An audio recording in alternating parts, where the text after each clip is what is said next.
روایتی قسم کی جو فہم اسلام کی چل رہی ہے وہ ناکافی ہے.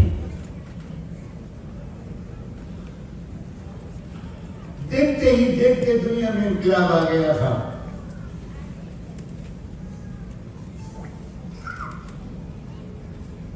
اتنے کم عرصے میں دنیا میں اتنا مال پھیل گیا تھا. نماز پھیل گئی تھی یہ میں نہیں کہہ رہا ہوں, تقویٰ پھیل گیا تھا صرف یہ بھی میں نہیں کہہ رہا ہوں, حیا اور حجاب پھیل گیا تھا یہ بھی نہیں کہہ رہا ہوں.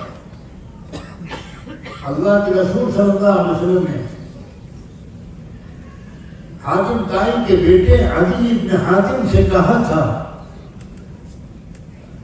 کہ عدی ایک وقت وہ آئے گا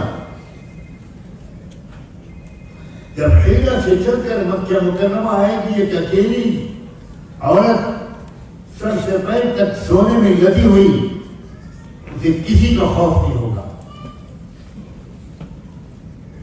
اور عدی بن حاتم نے گواہی دیتے ہوئے کہا کہ میں نے اپنی آنکھوں سے دیکھ لیا, حیرہ سے چلی ہوئی ایک عورت آئی اکیلی اور اس نے خانہ کعبہ کا طواف کیا.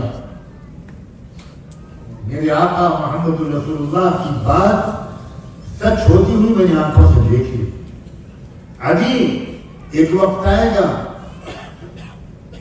کہ زکوٰۃ تقسیم کرنے والا پورے عالم اسلام میں گھومے گا, کوئی زکوٰۃ قبول کرنے والا نہیں ملے گا.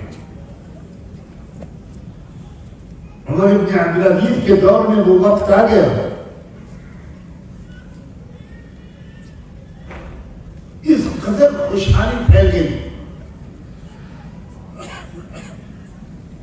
دین اور دنیا دونوں کی ترقی اسلام چاہتا ہے.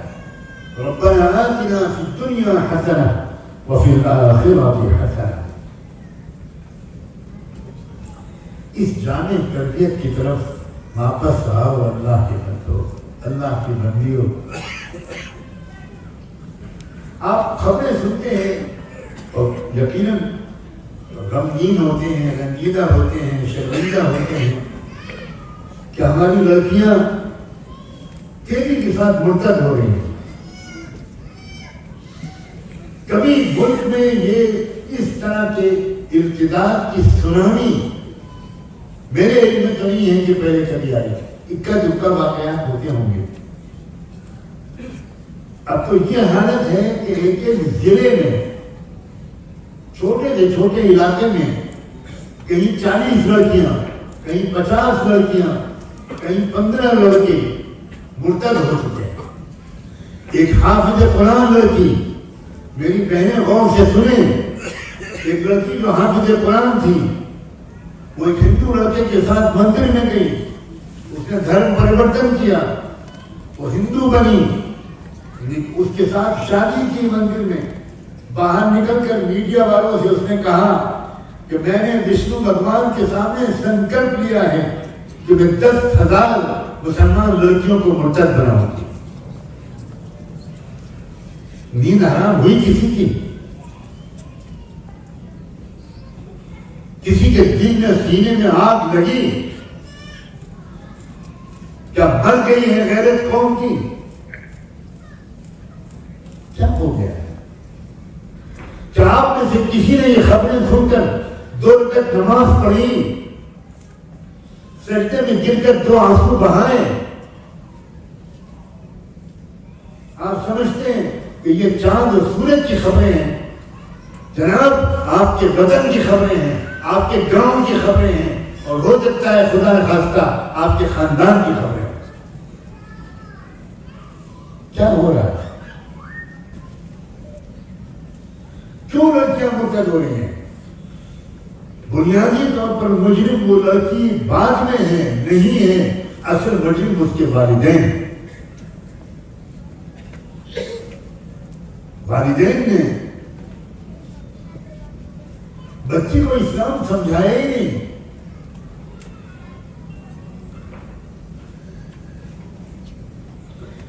نہ ماں نے سمجھایا نہ باپ نے سمجھایا. باپ کاروبار میں لگا ہوا ہے، 2 بجے رات کو 12 بجے رات کو گھر واپس آتا ہے، ماں ٹی وی پہ دیکھتی رہتی ہے. کوئی بچوں کو کسی نے اسلام سمجھایا ہی نہیں. اور باہر کیا ہو رہا ہے؟ پوری ٹریننگ دی جا رہی ہے لاکھوں نوجوانوں کو. میں پرسنلی واقف ہوں. لاکھوں نوجوانوں سے کہا جا رہا ہے اگر ایک لڑکی کو لے کر آؤ گے تو 2.5 لاکھ روپے کا چیک تم کو فوراً ملے گا، ایک مکان ملے گا اور جاب ملے گا. ایک طرف یہ حملہ ہے، ایک طرف امت مسلمہ کے نوجوانوں سے اسلام و ایمان کو چھین لینے کا یہ حیوانی جذبہ ہے، اور ایک طرف ایسی غفلت ہے جس کی مذمت کے لیے میرے پاس الفاظ نہیں. کوئی بے چینی نظر نہیں آتی، کوئی بے قراری نظر نہیں آتی.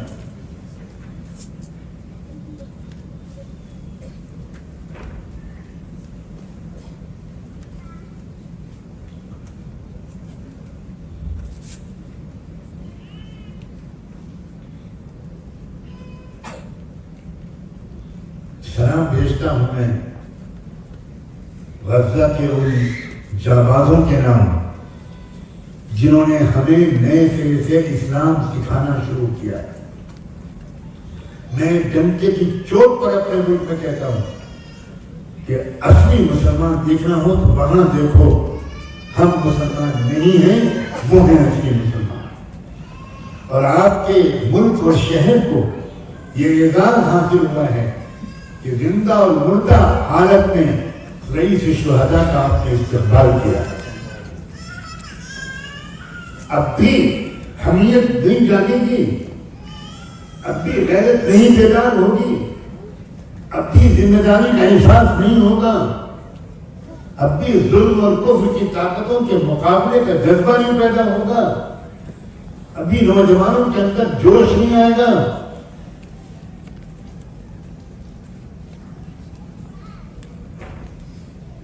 اب بھی اپنی اجتماعی ذمہ داریوں کا احساس نہیں جاگے گا تو کب جاگے؟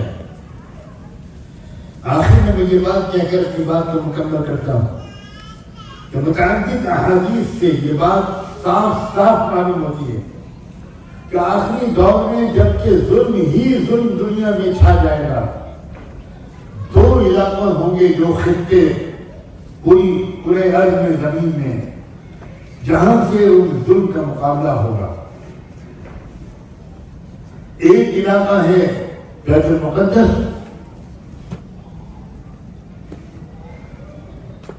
اور دوسرا علاقہ ہے وہ جس کے آس پاس ہم عرب رہتے ہیں،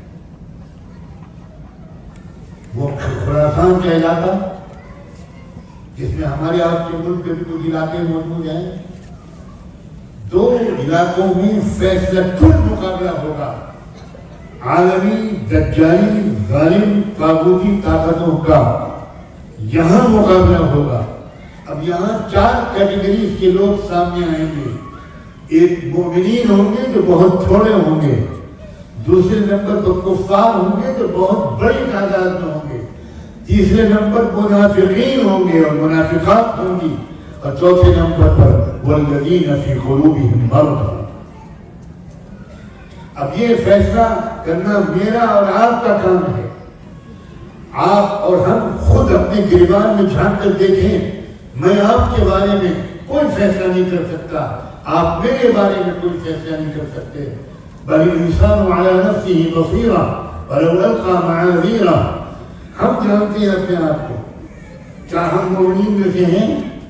کیا ہماری خواتین مومنات میں سے ہیں؟ یا ہم معاذ اللہ کفار میں سے ہیں، یا منافقین و منافقات میں سے ہیں، یا کم سے کم والذین فی قلوبہم مرض، جن کے دلوں میں روگ ہے، جن کے دلوں میں مرض ہے، وہ اللہ کو راضی کرنے کے لیے کچھ کھونے کو تیار نہیں، کچھ بھی قربانی دینے کو تیار نہیں. لالچ ہے ان میں، طمع ہے ان میں، بخل ہے ان میں، خود غرضی ہے ان میں، بے حیائی اور بے حجابی ہے ان میں، وقت ضائع کرنے کی معصیت میں گرفتار ہیں، وہ نہ مال کو صحیح خرچ کرتے ہیں، نہ وقت کو صحیح خرچ کرتے ہیں، نہ صلاحیتوں کو صحیح خرچ کرتے ہیں، نہ ان کے درمیان اخوت و محبت کا رشتہ ہے۔ یہ ہمارے اور آپ کے خود فیصلے کی چیز ہے، خود فیصلے کی چیز ہے۔ آخری وہ دور شروع ہو چکا ہے، میں قسم کھا کے کہنے کو تیار ہوں، وہ فیصلہ کن دور جس پر دنیا کا اختتام ہوگا، وہ عدل کا قیام ایک بار پھر ہوگا، ظلم کا خاتمہ ہوگا۔ پوری دنیا جیسے ظلم سے بھر گئی ہے، ویسے ہی ایک زبردست جدوجہد کے بعد دنیا انصاف سے بھر جائے گی۔ لیکن اس جدوجہد کے کرنے والوں کی تعداد کم ہوگی، زیادہ تر لوگ کفر کا ساتھ دینے والے ہوں گے، خود غرض ہوں گے، بخیل ہوں گے، فرار اختیار کرنے والے ہوں گے، اور وہ لوگ ان کا بہت برا انجام ہوگا، بہت برا انجام ہوگا۔ ہم اس آخری دور کے نقطۂ آغاز میں ہیں، یہ بتانا میرا فرض ہے۔ یہ عام زمانہ نہیں ہے، یہ ایک تبدیلی کا زمانہ ہے۔ ورلڈ آرڈر بدلے گا اور لازماً بدلے گا، اور اس کی تبدیلی کی شروعات ہو چکی ہے۔ اللہ، اے اللہ، ہم سب کو، ہماری اولادوں کو، ہمارے رشتہ داروں کو، ہمارے والدین، متعلقین، دوستوں، محبین کو اللہ تعالیٰ اس صالح تبدیلی کے لیے جدوجہد کرنے والوں میں شامل فرما، ہمیں تلاش کرنے کی توفیق دے۔ میں جب بھی آتا ہوں، چند لوگ بھی اگر ملتے ہیں اور وہ پوچھتے، میں ان سے کہتا ہوں کہ آپ چھٹیوں میں اپنے ملک میں آتے ہیں، تو آپ اگر انڈیا میں آتے ہیں تو ایک دن 2 دن کے لیے مجھ فقیر کے پاس آئیے، میں دکھاؤں کیا کام ہو رہا ہے۔